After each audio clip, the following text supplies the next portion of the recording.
This is a PC assembly video, and first we're going to start with the case, and in this case we're using a Cooler Master Storm Enforcer. This is a relatively new case, and the sole purpose of this is not really to do an unboxing, but rather it is a more of a how-to on assembling your basic PC. Alright, so let's start with the case so we can get the standoffs in the right position for the motherboard. Alright, so we got our little screw out of there, and there's the case, and we have a box with accessories that came with it. Let's see what we got here. Have the quick fasteners for the drives, adapter bracket, standoffs and screws in this bag, and looks like some basic instructions on the standoffs, and it looks like a SSD adapter for a standard bag. And let's see, what's this say? Standoff socket manual. Find socket from fitting pack, install standoff by socket, and then screw it down. Oh, okay, that's cool. So you don't need a hex wrench, you just use the screw adapter, and you can use a regular screwdriver. That's neat. Alright, so here are the specs. If you want, you can pause and look at those. And here is what you get in the fittings. Alright, and looks like a good case. Cooler Master Storm. Alright, well let's match up the mounting holes for the standoffs and prep our motherboard to put in there. Okay, now we moved over to the decks. This is the Asus P8 P67 Pro. It's has very good reviews on it. So let's get it out here. It's an anti-static bag. Looks good. And got manuals. The cover we're going to need has some adapter, help you connect the lights and the reset and the power button, the speaker. It kind of helps you do it away from the motherboard and then just plug that into the motherboard, I assume. SLI connector, USB 3.0, SATA cables. I'm going to use the USB 3.0 that's on the case, and I'm only having one video card, so I don't need that. And that's it. And this is the new B3 revision, and P8 P67. It's a good motherboard. Alright, and here's what you should be getting with the motherboard. The Q Shield, they call it, these two serial ATA 6 gigabit a second cables, two serial ATA 3.0 gigabit per second cables, the SLI bridge, the quick connector kit, the 3.0 bracket user guide, and the support CD. But you can always download the latest drivers from their website. I don't recommend you use the CD. And it just has instructions and basic information in there, how to install a CPU and the memory, things of that nature. Alright, that's that. Let's go look at the processor. Alright, and I recommend you attach your wrist strap, and you can't really see it too clearly, but let me show you. Has a guide that tells you an index of where to put the standoffs, and they already have some standoffs in there, and of course designed by Cooler Master. And it tells you for ATX use A, B, C, D, E, F, J, K, and L. So let's see if that matches up. Alright, here's the brass looking standoffs that we're going to install, and you really don't have to worry like you did before about having to put the motherboard over the holes and making sure they match up, because they have the easy guide. So let's see if this guide works. and it says do A. So we take our standoff and we can hand tighten it down. And it says B.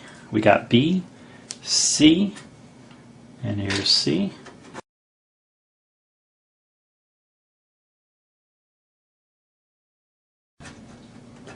There we go. And we have three left over. Now this is the coolest new addition. I've never seen this before. It's an adapter, so you can tighten them down using a Phillips screwdriver. So get my Japanese industrial screwdriver and tighten these down. I don't see the really. It's not really crucial getting it ultra tight, but just get it snug. Snug is fine.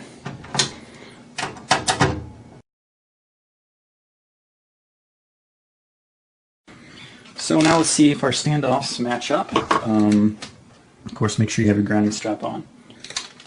And here's the motherboard, which smells amazing, by the way. And let's see if these match up. And they do. We got one here, 2, 3, 4, 5, 6, 7, 8. What's 1, 2, 3, 4, 5, 6, 7, 8, 9. 9. Okay. So, where is... There we go. Let's put this in there.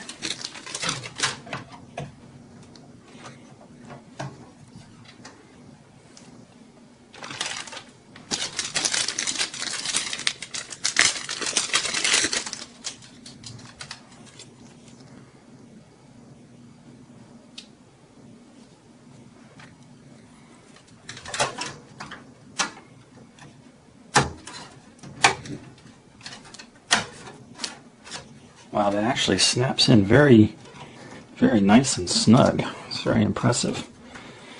And it kind of has some foam there, which gives you some, excuse me, good grounding contact, which is good. So let's do our test fit before we have our CPU in there. It's a little harder to handle when you got the weight of the cooling fan and heatsink. So let's do a little quick test fit.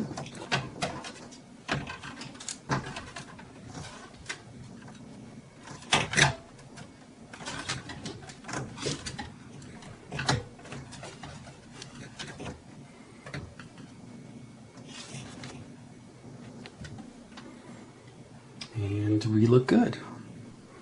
Now, since our case does not have a removable motherboard tray, we're going to add several components with the motherboard out of the case. With the motherboard, you just put on a flat surface and you unclip the arm that holds the CPU load plate in place, and you flip back the arm. Like so. This will lift the load plate out of the way. And you'll now see I need to remove the protective plastic tab that covers the pins in the socket. Now, the one ASUS uses requires you remove it from one side first, and others might need you to, grab from both sides. But don't throw it away, because you might need it if you need to return the board to the store, or you need to return it to the manufacturer. They will not accept it if you don't have that tab. So, also do not touch any of the gold contacts in the socket. Bending one may kill the motherboard. So remove the cover by lifting this tab only, it says. It has a little picture. Let me try to zoom in on that for you. Oops. So remove the cover by lifting the tab only. The cap must be placed if returning the motherboard. It says it right there. So let me get my hand out of the way. There's that little tab they're talking about. And there we go. So you want to keep this in a safe place.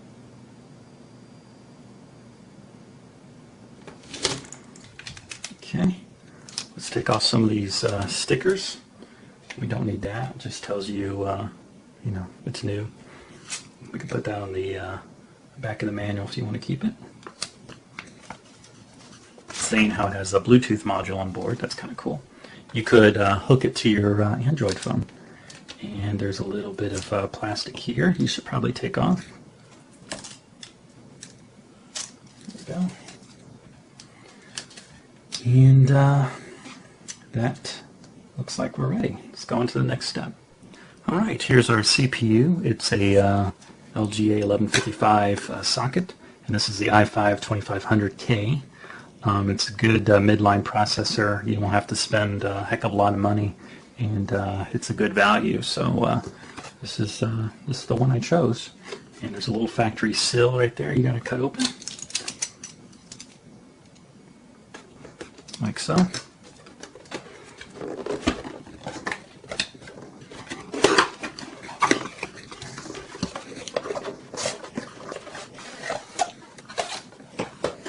And there you'll see the processor and the heatsink. And it already has some thermal paste on there, so I'm going to try it out, see how the thermal paste does. I'm just going to use the stock everything. So let's try to see if we can get this out of here.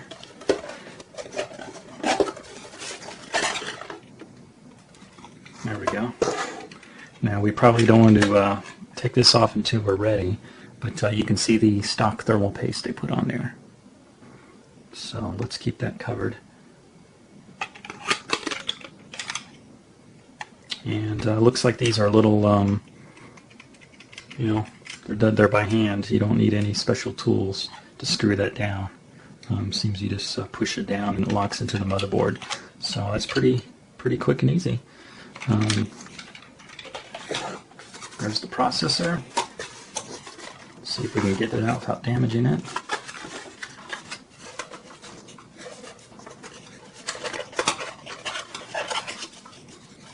Okay, so there's a latch there, and you just kind of push that tab in, and this kind of swings down, like so, and then it comes out. There you go. There's our processor. And of course, just make sure you're grounded. And if you look, you'll see there's a couple notches on the chip, and there's also the indicator that shows you where pin 1 is, and you line that up to the motherboard. And you just hold it parallel to the socket, and you just gently lower it in place. And just make sure you line up those 2 notches.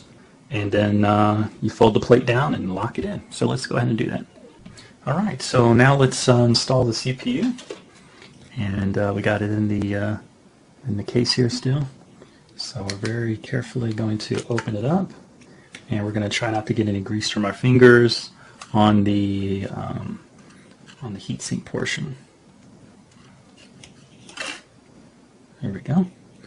And has some good weight to it actually. It feels pretty heavy.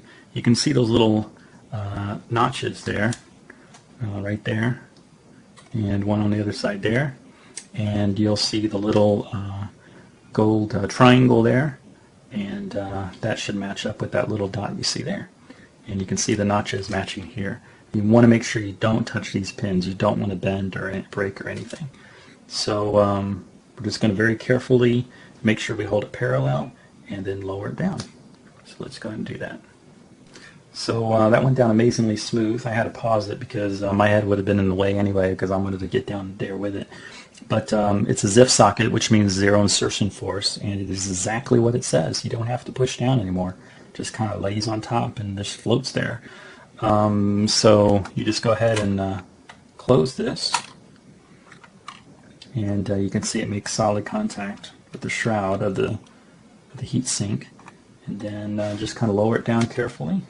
Just make sure you're really not in those notches and you got this right, and if you don't, you'll know it. So just kind of lower that down, and then gently slide this shut.